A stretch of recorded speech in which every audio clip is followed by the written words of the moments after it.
કચ્છ અને ગુજરાતની રસપ્રદ ઘટનાઓ અને સમાચાર જાણવા અમારી ચેનલને લાઇક અને સબસ્ક્રાઇબ કરો અને શેર કરવાનું ભૂલતા નહીં. સરહદી કચ્છના ભુજમાં વડાપ્રધાન નરેન્દ્ર મોદીના જન્મદિવસની હૃદયસ્પર્શી ઉજવણી કરવામાં આવી. મસ્ક્યુલર ડિસ્ટ્રોફી નામની ગંભીર બીમારીથી પીડિત દિવ્યાંગ લોકોની વચ્ચે વડાપ્રધાનના જન્મદિવસની કરાઈ ઉજવણી. મસ્ક્યુલર ડિસ્ટ્રોફી ગંભીર બીમારીથી પીડિત 25 જેટલા દિવ્યાંગ લોકોને અત્યાધુનિક ઇલેક્ટ્રિક પાવર વ્હીલચેર આપવામાં આવી. તે ઉપરાંત કચ્છમાં ઓલિમ્પિક ગેમ્સ માટે તૈયારી કરતા અન્ય એક દિવ્યાંગ યુવકને આર્ટિફિશિયલ લેગ પણ આપવામાં આવ્યું. સમગ્ર આયોજનમાં કચ્છના સાંસદ વિનોદ ચાવડા, અંગદાન મહાદાનના પ્રણેતા દિલીપ દેશમુખ દાદા અને કચ્છ ભાજપના પ્રમુખ દેવજીભાઈ વરચંદ સહિત અનેક મહાનુભાવો ઉપસ્થિત રહ્યા હતા. સમગ્ર કાર્યક્રમ અંગે કચ્છના સાંસદ વિનોદ ચાવડાએ જણાવ્યું હતું કે મસ્ક્યુલર ડિસ્ટ્રોફી નામના જે દર્દીઓ કચ્છની અંદર છે એનું થોડાક દિવસો પહેલાં એક રજિસ્ટ્રેશન કરવામાં આવ્યું હતું અને 25 જેટલા જે આવા દર્દીઓ છે તેમને ઇલેક્ટ્રિક વ્હીલચેરની જરૂર હતી.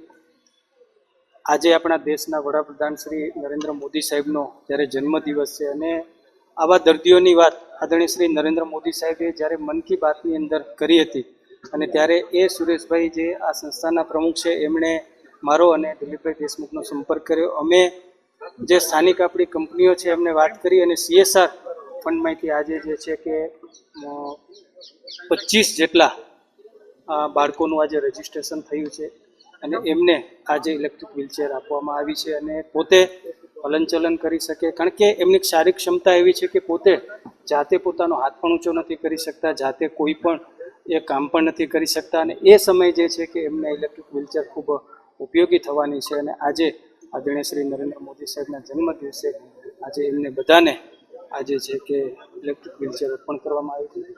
સાથે સાથે કચ્છની અંદર વેદ ગોસ્વામી આપણો ઓલિમ્પિક્સનો પ્લેયર છે, જેને પણ આજે એક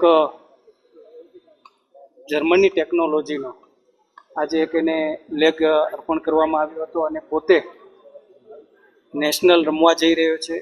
ગુજરાતની અંદર એમણે ઓલિમ્પિક્સ એમણે ક્લિયર કર્યું છે અને ભવિષ્યમાં ઇન્ટરનેશનલ રમી શકે એવો પ્લેયર છે અને વારંવાર એ મારો સંપર્ક કરતા, મારી ઓફિસે આવતા, ત્યારે એમના માટે પણ આપણે કંપનીને CSR ફંડમાંથી વાત કરી અને 5 લાખ રૂપિયા જેટલો આજે એમને આજે છે કે આર્ટિફિશિયલ લેગ આજે આપણે એને પણ આજે અર્પણ કર્યો છે અને આવનાર સમયમાં એ પણ કચ્છ, ગુજરાત અને દેશનું નામ ઓલિમ્પિક્સમાં એ આગળ લાવે એવી આપણે એમને શુભકામના પાઠવીએ.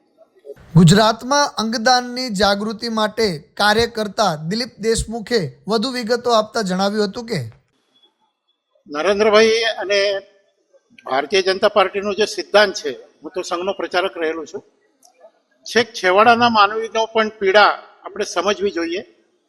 આ મસ્ક્યુલર ડિસ્ટ્રોફીના માત્ર 40-50 પેશન્ટ કચ્છમાં છે અને આજે એક પીડિત પરિવારે પણ વાત કરી કે અમારો અવાજ કોણ સાંભળે. પણ વિકસિત દેશમાં નાનામાં નાના વ્યક્તિનો, નાનામાં નાના પીડિત વ્યક્તિનો અવાજ પણ સંભળાવવો જોઈએ અને આજે એવા 20-25 બાળકો, અન્ય લોકો મસ્ક્યુલર ડિસ્ટ્રોફીના જે પેશન્ટ છે એમને સાંસદ વિનોદભાઈના સહયોગથી અમે ઇલેક્ટ્રિક વ્હીલચેર આપી શક્યા છે. વિકસિત દેશમાં આપણે કચ્છ પૂરતી વાત કરીએ તો કોઈ પણ નાનામાં નાનો પીડિત વ્યક્તિ એની પીડા સંભળાવવી જોઈએ અને એની પીડામાં જે પણ મદદ થઈ શકે એ જરૂર આપણે મદદ કરવાની કોશિશ કરવી જોઈએ. અને કોઈ પણ વ્યક્તિ અમૃતકાલમાં પૈસાના અભાવમાં એની પીડા ભોગવતો રહે એવું ના બનવું જોઈએ, એવો અમારો ખાસ પ્રયાસ છે. અમારી પાસે 25 લોકોએ માગણી કરી હતી, અમે આજે 25 વ્હીલચેર લાવ્યા છે. બધા જ પેશન્ટ પહોંચી શક્યા નથી, પણ 25-25ને પહોંચી જશે વ્હીલચેર. આના માટે ટ્રીટમેન્ટ માટે ફિઝિયોથેરાપીની ટ્રીટમેન્ટ હોય છે. એક સેશન માટે 500-600 રૂપિયાનો ખર્ચો હોય છે, આવવા જવાનો ખર્ચો અલગ, સાથે એક વ્યક્તિને પણ આવવું પડે. એટલે આવા પીડિત પરિવારોને કેવી રીતે સહયોગી બની શકાય, અહીંયા જ કચ્છમાં આપણે ભુજમાં એકાદ સેન્ટરમાં ફિઝિયોથેરાપીની વ્યવસ્થા થાય એના માટે અમે એક સેન્ટરમાં વાત કરી છે. બહુ જ ટૂંક સમયમાં આ સેન્ટર ચાલુ થઈ જશે. એક રજૂઆત એવી પણ આવી છે કે આયુષ્યમાન કાર્ડમાં આનો સમાવેશ કરવામાં આવે ફિઝિયોથેરાપી ટ્રીટમેન્ટનો, તો એ પણ પ્રયાસ અમે બહુ જલ્દી સરકારના સહયોગથી કરી શકશું એવું લાગે છે. સરકાર સુધી આ વાત બહુ જલ્દી અમે પહોંચાડી દઈશું.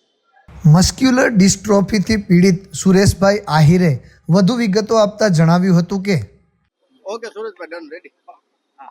આજરોજ વિશ્વના સૌથી લોકપ્રિય નેતા અને ભારતના આદરણીય વડાપ્રધાન માનનીય શ્રી નરેન્દ્રભાઈ મોદી સાહેબ, જેમને અમને દિવ્યાંગ નામ આપ્યું અને દિવ્યાંગોની દિશા પણ સુધારવા માટેના ઘણા બધા એવા કાનૂન લઈ આવ્યા, જેમ કે 2016માં ડિસેબિલિટી એક્ટ લઈ આવ્યા, જેમાં આજ સુધી દિવ્યાંગતાના 7 પ્રકાર હતા, એમાંથી 21 પ્રકાર કર્યા. એવા માનનીય શ્રી વડાપ્રધાનના જન્મદિવસ નિમિત્તે અમારા જેવા મસ્ક્યુલર ડિસ્ટ્રોફી નામની ગંભીર બીમારીથી પીડિત લોકોની, જેવા લોકો કચ્છ, ગુજરાત અને ભારતમાં ઘણા બધા લોકો આ રોગથી પીડિત છે, આવા લોકોનું હું છેલ્લા 11 વર્ષથી ગ્રુપના માધ્યમથી જોડવાનો પ્રયત્ન કરું છું અને બહાર લાવવાનો પ્રયત્ન કરું છું. આવી બીમારીનો હાલ વિશ્વમાં ક્યાંય ઈલાજ નથી. તો આના માટે મને વિચાર આવ્યો કે આપણે કંઈક મહેનત કરવી જોઈએ. તો આપ જોઈ શકો છો, આ સંકલ્પ મેં ધીમે ધીમે મારા પ્રયત્નો કર્યા અને મને જ્યાં જરૂરત પડી ત્યાં મારી પાછળ આપ બેઠેલ જોઈ શકો છો, અંગદાનના પ્રણેતા માન્ય શ્રી દિલીપભાઈ દેશમુખજી દાદા, એમને મને પૂરતો સહયોગ આપ્યો અને એમના સહયોગથી અને કચ્છના લોકપ્રિય સાંસદ માન્ય શ્રી વિનોદભાઈ ચાવડાજીને એમને વાત કરી અને વિનોદભાઈ ચાવડાજી અને દિલીપ દાદાના સહયોગથી આજે અમે એક શરૂઆત કરી અને પ્રથમ પગથિયે પહોંચ્યા એમ કહી શકીએ કે આવા કચ્છના 25 જેવા ગંભીર બીમારીથી પીડિત દિવ્યાંગ લોકોને ઇલેક્ટ્રિક પાવર વ્હીલચેર આપવાનો કાર્યક્રમ અહીં ભુજ મધ્યે યોજવામાં આવ્યો અને આ વ્હીલચેરની આપને વાત કરી દઉં તો એક વ્હીલચેરની કિંમત 50,000 પ્લસ છે. એવી 25 પેશન્ટોને વ્હીલચેર આપવામાં આવી. આ ભગીરથ કાર્યનો આજથી શરૂઆત થઈ અને આ વિષય માટે આગામી સમયમાં શું કરી શકાય એમાં માન્ય શ્રી દિલીપભાઈ દેશમુખજી દાદા, વિનોદભાઈ ચાવડાજી અને ભાજપાની ટીમે અમને આશ્વાસન આપ્યું કે આગામી સમયમાં દાદા કે અથાગ પ્રયત્નો કરીને પણ આપણે આ વિષયને ગમે એમ કરીને આવા વ્યક્તિઓને કોઈ પણ જાતની તકલીફ ન પડે એના માટે આગામી સમયમાં આપણે ફિઝિયોથેરાપી, જે સોલનમાં સેન્ટર છે એવો સેન્ટર, એવા અન્ય પ્રયત્નો કરી અને આવા બીમારીથી પીડિત લોકોનું જીવન કેમ સરળ બને એના માટે આપણે સૌ સાથે મળી પ્રયત્ન કરશું.